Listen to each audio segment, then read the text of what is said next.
I think that's the last frame. Try one more. See if I got greedy with one more frame here. But it looks, yep. Okay, it looks like we hit a boulder, or the spacecraft hit a boulder. I didn't hit anything. But Hang on, go forward one more time. Right here? Yeah, just go ahead to the next frame again, the black one or the red one.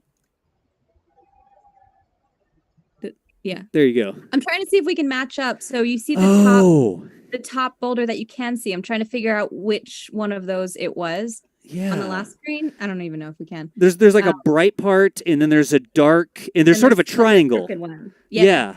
Let's see if we can identify those one frame back. That's a good question. Based on DOS art. Let's go. Let's just draw a circle, a square, and a triangle. Okay, so that's the last frame. It really zooms in, doesn't it? Wow. Well, I mean, it was going fast. This is the dark side, it looks like. This looks like the triangle, and then there's a bright part right here. So it hit like that mess right there. Yeah. Yeah, it looks like because of the way the light's hitting. And again, y'all, we are not NASA scientists. We are people who like this stuff. I know. Yeah, shocking. If you didn't figure that out yet. So we are not currently officially analyzing this for NASA or anything. But it's exciting. Like, we think this is really interesting. And so I have fun talking about this. But look, you see how, you got sort of the dark side of the boulders and the light side of the boulders. So the light's sort of hitting this. And you can sort of see the top of this boulder structure. I don't know if that's the right term. Right there. And then it gets sort of like darker on the other side, but there's some scattering lighting it up. And there's like a really dark part down there, like really deep in the shadow. If I'm not mistaken, it looks like we hit maybe the side of that where it curves down a little bit. You think I'm like making that up, Alicia, or you think that makes maybe? I mean, if the goal was to lock onto the brightest spot in the center, right, of it, then maybe it's the light part, like right above that dot on the other side, or could it have reacted fast enough, like to shift over that way?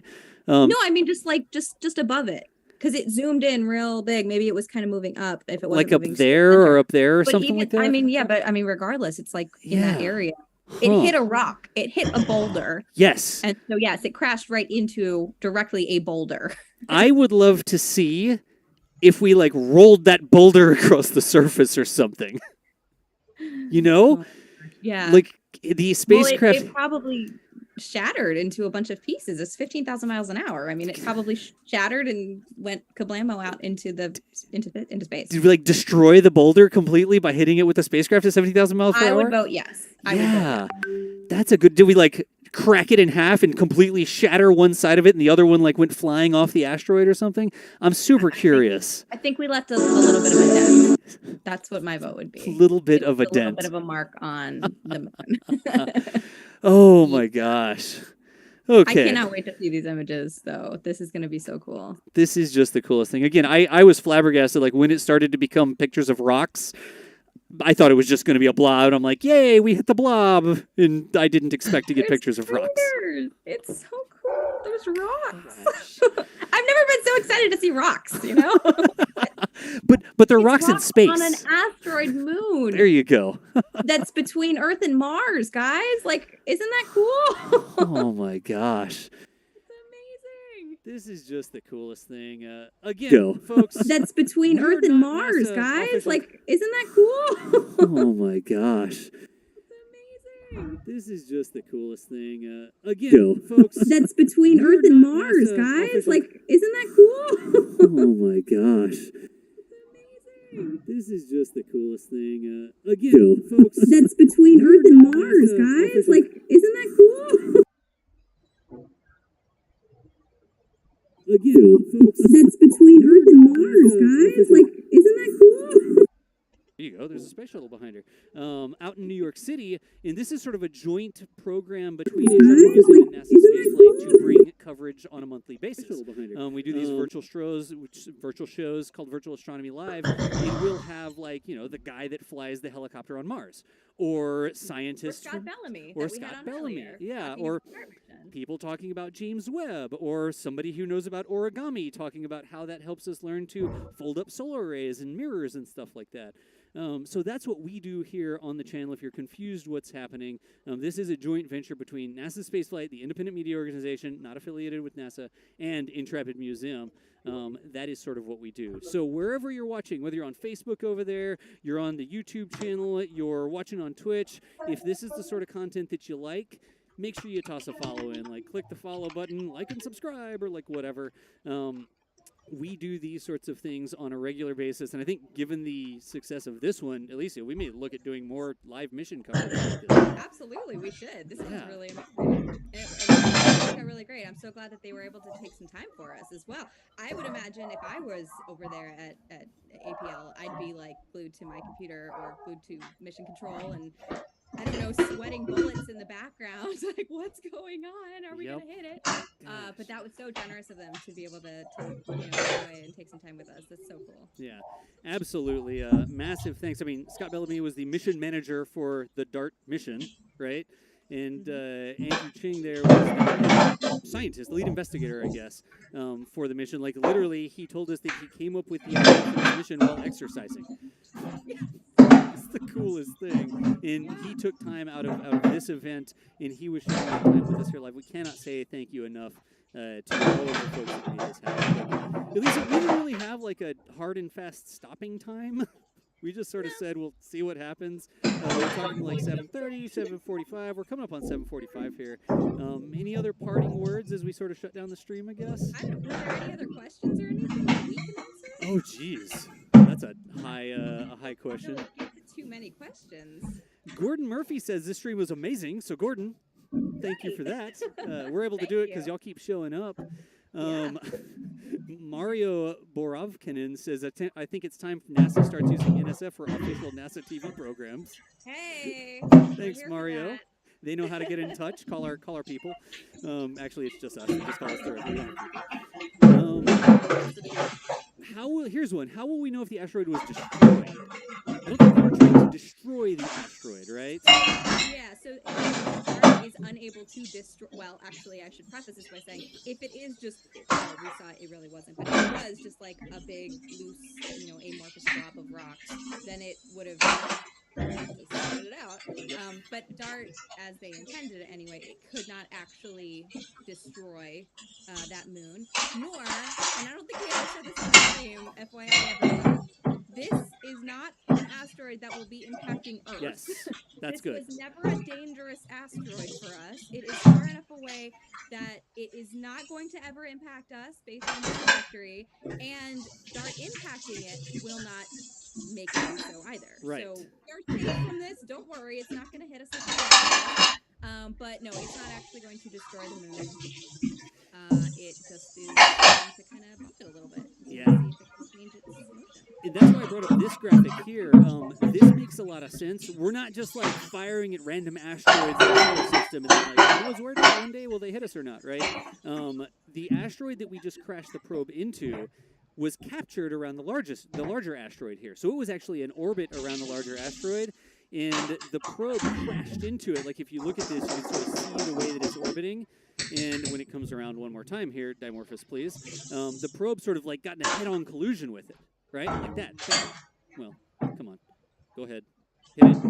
So I can say bam. Bam. There you go. And so it got in a head-on collusion with it. And by hitting it sort of head-on, it was supposed to slow it down a little bit. And Dimorphos will still be captured around Didymos.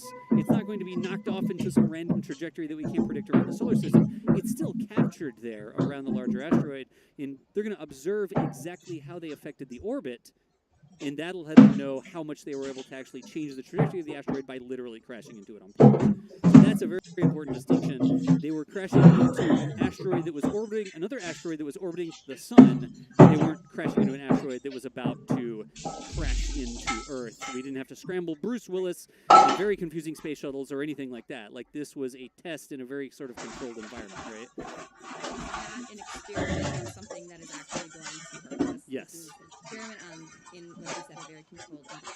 Exactly. And that's actually important, too, is why they selected this particular one. I mentioned this earlier. It's observable from Earth, as you saw all of those dishes, sending messages back and forth. We can see it here. We can monitor it here. Also, because it is such a controlled thing, they have so much data from it about the moon going around the asteroid. They know it is a 12-hour orbit. They know that they can check on that every 12 hours to see if it's knocking any time off of it. So yep, a good little target. I've got a thing right here. My friend Jay has sent me an image here, and he actually took the last frame and overlaid it on the previous frame. Oh, I love it. And matched it up. Thank you, Jay. You are amazing. This is actually, Jay's actually helped with some of the streams we've done from Intrepid. He's out with Airway Science for Kids out in Portland, Oregon now, doing awesome STEM outreach for kids. But he just sent me this image, which was overlaying the two images. Look at that, though.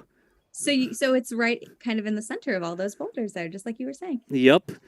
Oh, that wow. Is the coolest thing. Just like it's actually, so how many seconds in between were those image refreshing? Were they about a second? The frame rate on that camera, we were getting about 1 image per second. So that also shows you how fast they were going as well. If 1 second, boom, boom, boom. That's cool. That's really cool. Oh, gosh. Oh, thanks, Jay. Jay literally DM'd me that image and was like, "Can I show it?" And he's like, "Sure, you can show it." So, Jay, thanks so much for the help there. Jeez. Let's see here. I'm going to see if we can get a couple more questions that Alicia and I are able to field. Tim says thank you, and a special thank you to Alicia. Thank you, Tim, for watching and being a part of this. Thank you. Do they still have possible communications with a tiny CubeSat? Yes, they are still expecting the image downlink from Licha, right? Mm-hmm. Yes, they are. Yeah. And that's they're going to start getting those, over the next few days. I guess they're going to start getting all those back. Yep, that was here. But then I guess he was saying it's just going to keep going. I think it just missed. That's it. It has served its purpose, and it just carries on into the sunset. Yeah. There was the animation of that where the little CubeSat separated and it sort of was flying in formation with the impactor, but the CubeSat was supposed to go flying. It doesn't actually make that noise when it goes by, but it was supposed to survive. Gosh, we talked about this before. In space, we do not hear any sounds like that. There is no airwaves. But we had a poll about this. That's why I have to make the noise for you to illustrate how it would sound if there. I don't know. Is that what it sounds like on Earth? Is that what it would sound like on Earth? Probably not. That's an entire sci-fi thing where the ships actually have to simulate the sounds of the other passing objects as additional sensory feedback for the pilots in the ships. That's an entire thing we could talk about forever. Anyways, it's generated by the computer. /DOS, yeah. Let's see here. Oh my God, somebody just said DOS Foley artist. I'm dead. That's amazing. This is going to make like a soundtrack based on my little sound effects here. Oh, yes. Oh, yes. Let's see. Any other good ones? Yes, there are. I got a lot of people DMing me questions here as well. Possible communications. What did they launch? How long was DART flying towards the target? Can you grab that one real quick? How long was it flying towards? So launch till... So, okay, yeah. So it launched, I want to say it was November 23rd or 24th. It was right before Thanksgiving of last year. Yeah. That was when it launched. It launched in I believe it was a Falcon 9 rocket from Vandenberg. And then, yeah, it's just kind of been heading that direction ever since. And that was so cool. I think it was Scott was saying that they did such a good job with targeting it that they didn't even really need to fire those next-C propulsion ion thrusters that he was working on. Yeah. So it's been up there since November, so less than a year. But again, they chose that system in particular because it was easily reachable and easily measurable. Yeah. Alicia, if you could cover for me, I'm doing one thing in the background here. If you could keep talking. It's the problem with DOS, like producing the show and then also talking and then also doing things in the background. Yeah. So let's see, what else can I mention? Oh, so if anyone did happen to see that stream back in December, you might have recalled I did a pre-show for it. This was actually before we were doing NASA spaceflight cooperation here. But I did a pre-show actually about how they find them and how they prepare for things like that. And I actually did kind of a mashup with tabletop gaming and kind of how they do that. Because it's true. Actually, we have scientists and engineers who do role play games, believe it or not. They do tabletop exercises where they learn about like a fictional asteroid. They have these conferences where they gather. They've done this 8 or 9 times now. Yep. They come up with this hypothetical scenario about fake incoming asteroids, all this fictional data, and they kind of see that's a little bit of a test how they would respond. They have it over a couple days. They slowly reveal little pieces of information, just like real discovery and tracking, you know, as they would. And they have to think up what kinds of challenges that they would face, what choices they might make, what choices they might want to have done differently, and what they wish they actually physically had already on hand to deal with them. And it's a really great exercise because they're gathering all that data in real time of what do we wish we had? What do we want to start creating? But it's also a really great experience for emergency response people to talk to scientists about these things, because they're two bubbles that often do not really intersect. However, scientific emergencies do happen, right? Like the pandemic, for example. So it's a really great training exercise that actually really can keep us safe someday. And it's really a bizarre thing. They literally all gather in a room and they like, you know, do tabletop gaming. Pretend that there's an emergency that they have to deal with. I was joking about like D&D, and I was actually saying there is, I believe, a spell called Meteor Swarm. So if y'all see me frantically looking up here, our NASA spaceflight photography team is rapidly tossing images of the DART launch to me because we actually had some folks out there for the launch. So there is a photo from Jack Beyer out at Vandenberg, where this launched from. And there's no fog. There's no fog. I'm confused. What? I almost said that it was a different place, but the mountains gave it away. So there was that one, and then here is a close-up shot of the DART in the fairing. So what was in this fairing, what was 11 months ago or whatever, is now no longer in the fairing. It's inside the asteroid, I guess you could say. Yeah. And actually, I believe there was a picture, too, of it while they were in like the clean room, you know, of it actually in the fairing, and it's teeny tiny in comparison to the fairing itself. It has a gold foil all over it. Oh, there you got that one. Oh yeah. It's so teeny tiny. So this is the big Falcon 9 fairing, right? And inside of the Falcon 9 fairing is this, and the part down here. And the solar arrays, you can see them, they're all rolled up. Yeah, they're rolled up. So once it actually launched and got released out into space, they unrolled them. And I remember Scott Bellamy was saying that once they did that, they actually kind of wobbled a little bit. He was actually doing this on the stream. Like they kind of wobbled, and they were having to like figure out some issues with that, how to keep them straight and how to keep them, you know, actually doing their job. And there was something else on the actual arrays as well. I'm trying to remember. I made a note of this. So they actually had a small experiment as part of the solar arrays on this as well. Right. Let's see. It's a so it's called the Transformational Solar